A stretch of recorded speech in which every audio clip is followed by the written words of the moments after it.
Harry Potter and the Philosopher's Stone by J.K. Rowling.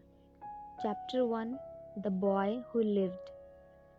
Mr. and Mrs. Dursley of number 4, Privet Drive, were proud to say that they were perfectly normal. Thank you very much. They were the last people you would expect to be involved in anything strange or mysterious, because they just didn't hold with such nonsense. Mr. Dursley was the director of a firm called Grunnings, which made drills. He was a big, beefy man with hardly any neck, although he did have a very large moustache. Mrs. Dursley was thin and blonde and had nearly twice the usual amount of neck, which came in very useful as she spent so much of her time craning over garden fences, spying on the neighbors. The Dursleys had a small son called Dudley, and in their opinion there was no finer boy anywhere. The Dursleys had everything they wanted, but they also had a secret, and their greatest fear was that somebody would discover it. They didn't think they could bear it if anyone found out about the Potters. Mrs. Potter was Mrs. Dursley's sister, but they hadn't met for several years. In fact, Mrs. Dursley pretended she didn't have a sister because her sister and her good for nothing husband were as undurslyish as it was possible to be. The Dursleys shuddered to think what the neighbors would say if the Potters arrived in the street. The Dursleys knew that the Potters had a small son too, but they had never even seen him. This boy was another good reason for keeping the Potters away. They didn't want Dudley mixing with a child like that. When Mr. and Mrs. Dursley woke up on the dull, grey Tuesday, our story starts. There was nothing about the cloudy sky outside to suggest that strange and mysterious things would soon be happening all over the country.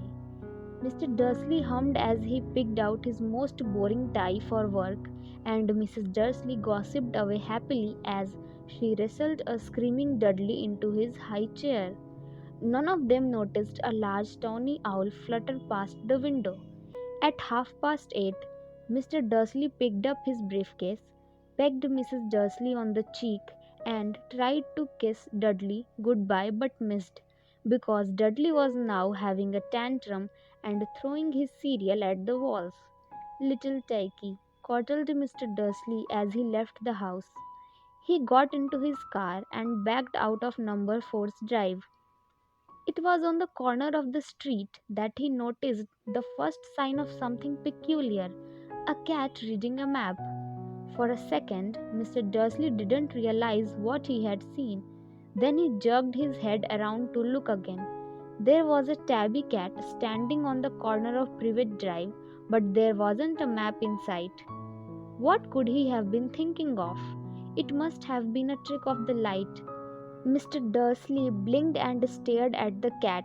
It stared back. As Mr. Dursley drove around the corner and up the road, he watched the cat in his mirror. It was now reading the sign that said Privet Drive. No, looking at the sign. Cats couldn't read maps or signs. Mr. Dursley gave himself a little shake and put the cat out of his mind. As he drove towards town, he thought of nothing except a large order of drills he was hoping to get that day. But on the edge of town, drills were driven out of his mind by something else. As he sat in the usual morning traffic jam, he couldn't help noticing that there seemed to be a lot of strangely dressed people about. People in cloaks. Mr. Dursley couldn't bear people who dressed in funny clothes, the get-ups you saw on young people. He supposed this was some stupid new fashion. He drummed his fingers on the steering wheel and his eyes fell on a huddle of these weirdos standing quite close by. They were whispering excitedly together. Mr. Dursley was enraged to see that a couple of them weren't young at all. Why, that man had to be older than he was and wearing an emerald green cloak. The nerve of him! But then it struck Mr. Dursley that this was probably some silly stunt. These people were obviously collecting for something. Yes, that would be it. The traffic moved on, and a few minutes later, Mr. Dursley arrived in the Grunnings car park, his mind back on drills.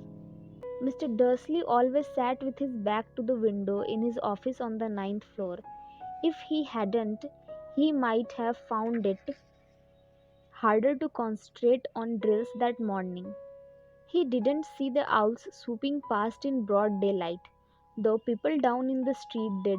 They pointed and gazed open-mouthed as owl after owl sped overhead. Most of them had never seen an owl even at night time. Mr. Dursley, however, had a perfectly normal owl-free morning. He yelled at 5 different people.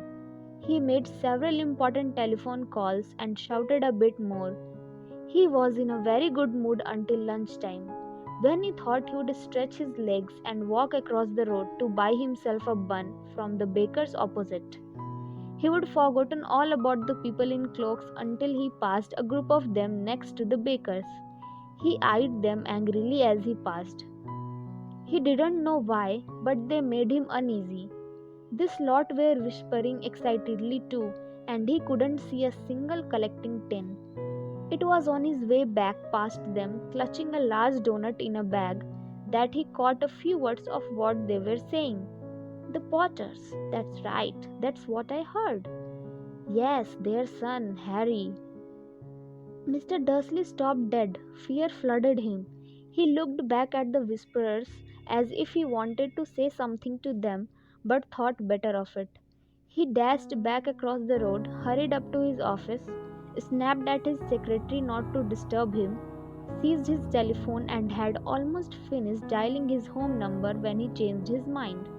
He put the receiver back down and stroked his moustache, thinking, no, he was being stupid. Potter wasn't such an unusual name. He was sure there were lots of people called Potter who had a son called Harry. Come to think of it, he wasn't even sure his nephew was called Harry. He would never even seen the boy. It might have been Harvey or Harold. There was no point in worrying Mrs. Dursley. She always got so upset at any mention of her sister. He didn't blame her if he would had a sister like that, but all the same, those people in cloaks. He found it a lot harder to concentrate on drills that afternoon, and when he left the building at 5 o'clock, he was still so worried that he walked straight into someone just outside the door. Sorry, he grunted as the teeny old man stumbled and almost fell. It was a few seconds before Mr. Dursley realized that the man was wearing a violet cloak. He didn't seem at all upset at being almost knocked to the ground. On the contrary, his face split into a wide smile, and he said in a squeaky voice that made passers-by stare, "Don't be sorry, my dear sir, for nothing could upset me today. Rejoice, for you know who has gone at last. Even muggles like yourself should be celebrating this happy, happy day." And the old man hugged Mr. Dursley around the middle and walked off. Mr. Dursley stood rooted to the spot. He had been hugged by a complete stranger. He also thought he had been called a muggle, whatever that was. He was rattled. He hurried to his car and set off home, hoping he was imagining things which he had never hoped before, because he didn't approve of imagination. As he pulled into the driveway of number 4, the first thing he saw, and it didn't improve his mood, was the tabby cat he would spotted that morning. It was now sitting on his garden wall. He was sure it was the same one. It had the same markings around its eyes. "Shoo!" said Mr. Dursley loudly. The cat didn't move. It just gave him a stern look. Was this normal cat behavior? Mr. Dursley wondered. Trying to pull himself together, he let himself into the house. He was still determined not to mention anything to his wife. Mrs. Dursley had had a nice, normal day. She told him over dinner all about Mrs. Next Door's problems with her daughter and how Dudley had learnt a new word, shan't. Mr. Dursley tried to act normally. When Dudley had been put to bed, he went into the living room in time to catch the last report on the evening news. And finally, bird watchers everywhere have reported that nation's owls have been behaving very unusual today. Although owls normally hunt at night and are hardly ever seen in daylight, there have been hundreds of sightings of these birds flying in every direction since sunrise. Experts are unable to explain why the owls have suddenly changed their sleeping pattern. The newsreader allowed himself a grin. Most mysterious, and now over to Jim McGuffin with the weather. Going to be any more showers of owls tonight, Jim? Well, Ted, said the weatherman, I don't know about that, but it's not only the owls that have been acting oddly today. Viewers as far apart as Kent, Yorkshire, and Dundee have been phoning in to tell me that instead of the rain I promised yesterday, they have had a downpour of shooting stars. Perhaps people have been celebrating bonfire night early. It's not until next week, folks, but I can promise a wet night tonight. Mr. Dursley sat frozen in his armchair. Shooting stars all over Britain, owls flying by daylight, mysterious people in cloaks all over the place, and a whisper about the Potters. Mrs. Dursley came into the living room carrying 2 cups of tea. It was no good. He would have to say something to her. He cleared his throat nervously. Petunia, dear, you haven't heard from your sister lately, have you? As he had expected, Mrs. Dursley looked shocked and angry. After all, they normally pretended she didn't have a sister. No, she said sharply. Why? Funny stuff on the news, Mr. Dursley mumbled. Owls, shooting stars, and there were a lot of funny looking people in town today. So? Snapped Mrs. Dursley. Well, I just thought maybe it was something to do with, her lot. Mrs. Dursley sipped her tea through pursed lips. Mr. Dursley wondered whether he dared tell her would hurt the name Potter. He decided he didn't dare. Instead, he said, as casually as he could, their son, he would be about Dudley's age now, wouldn't he? I suppose so, said Mrs. Dursley stiffly. What's his name again? Howard, isn't it? Harry, nasty common name, if you ask me. Oh, yes, said Mr. Dursley, his heart sinking horribly. Yes, I quite agree. He didn't say another word on the subject as they went upstairs to bed. While Mrs. Dursley was in the bathroom, Mr. Dursley crept to the bedroom in window and peered down into the front garden. The cat was still there. It was staring down Privet Drive as though it was waiting for something. Was he imagining things? Could all this have anything to do with the Potters? If it did, if it got out that they were related to a pair of, well, he didn't think he could bear it. The Dursleys got into bed. Mrs. Dursley fell asleep quickly, but Mr. Dursley lay awake, turning it all over in his mind. His last comforting thought before he fell asleep was that even if the Potters were involved, there was no reason for them to come near him and Mrs. Dursley. The Potter knew very well what he and Petunia thought about them and their kind.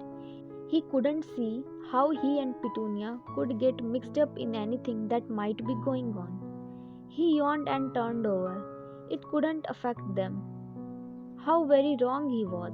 Mr. Dursley might have been drifting into an uneasy sleep, but the cat on the wall outside was showing no sign of sleepiness. It was sitting as still as a statue, its eyes fixed unblinkingly on the far corner of Privet Drive. It didn't so much as quiver when a car door slammed in the next street, nor when 2 owls swooped overhead.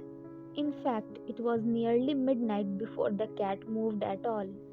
A man appeared on the corner the cat had been watching.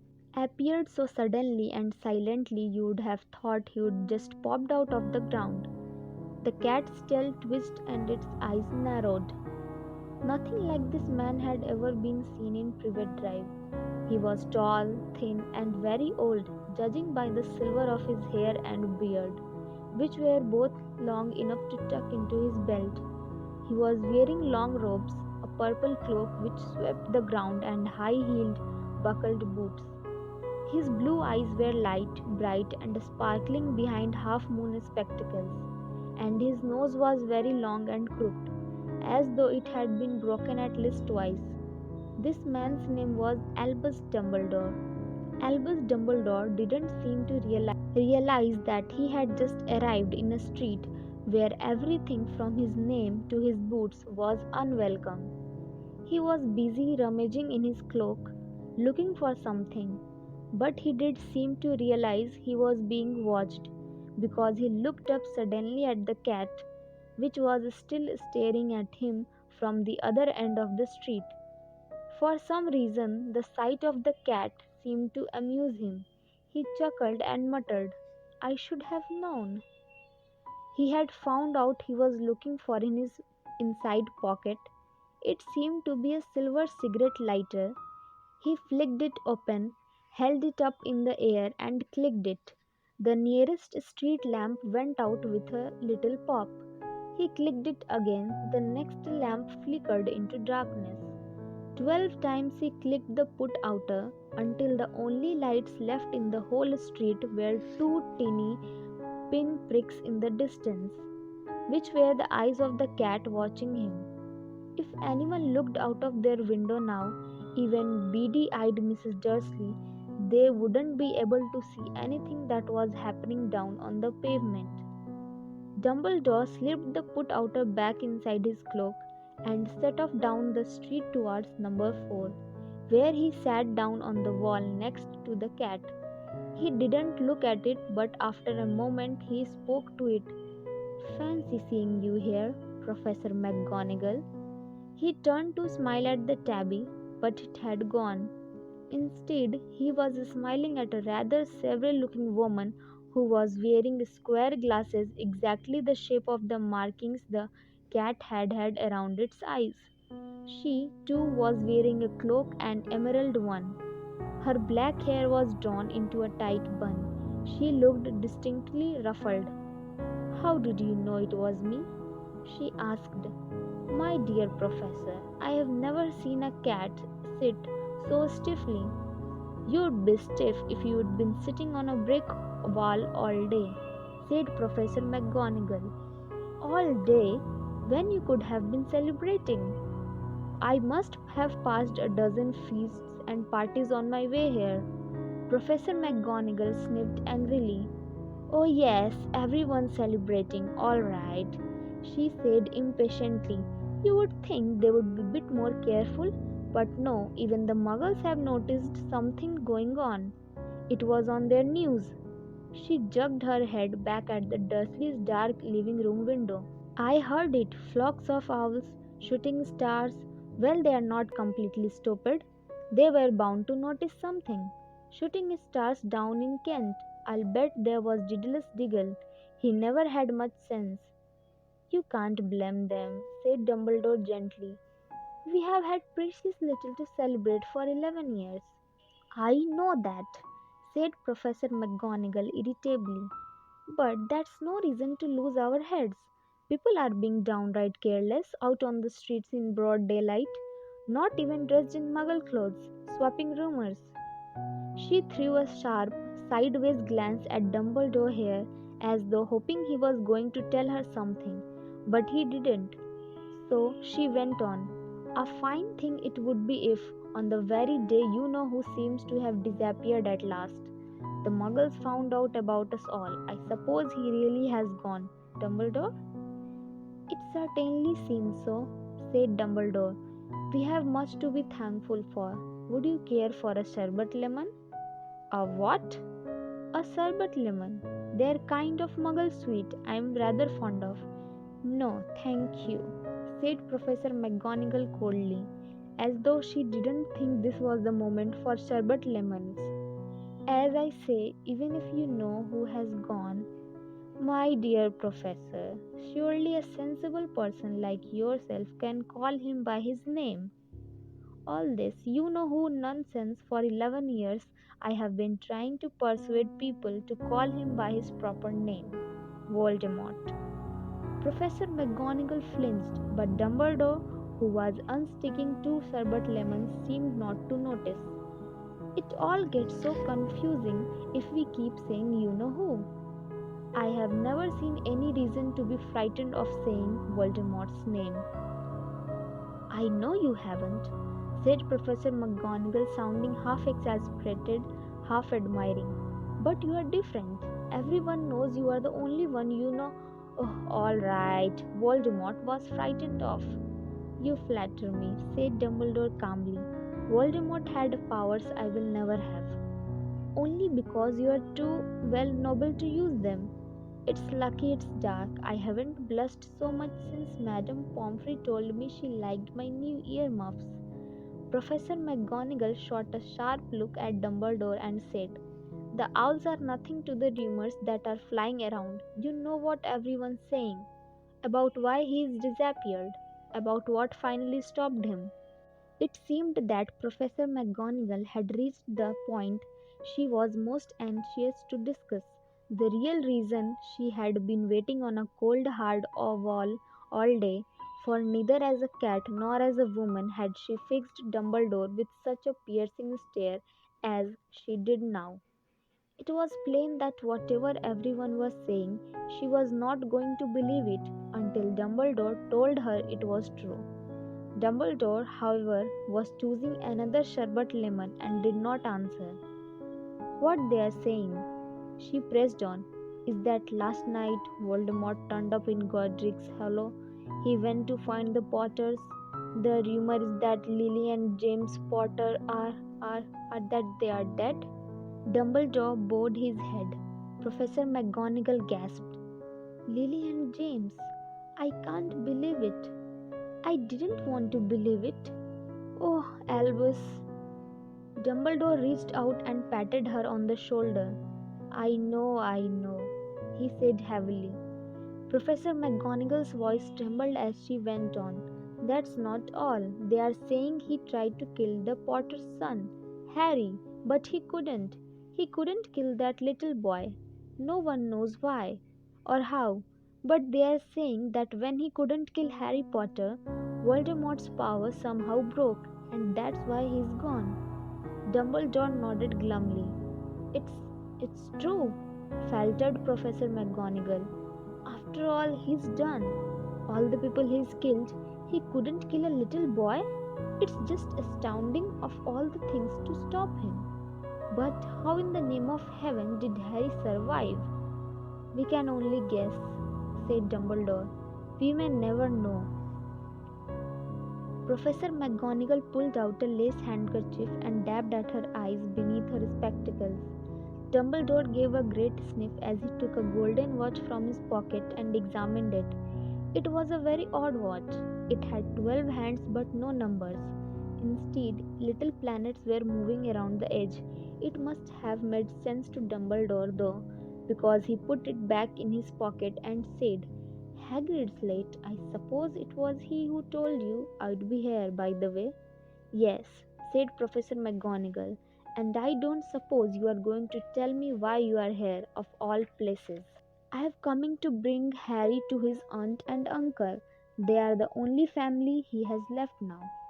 You can't mean the people who live here, cried Professor McGonagall, jumping to her feet and pointing at number 4.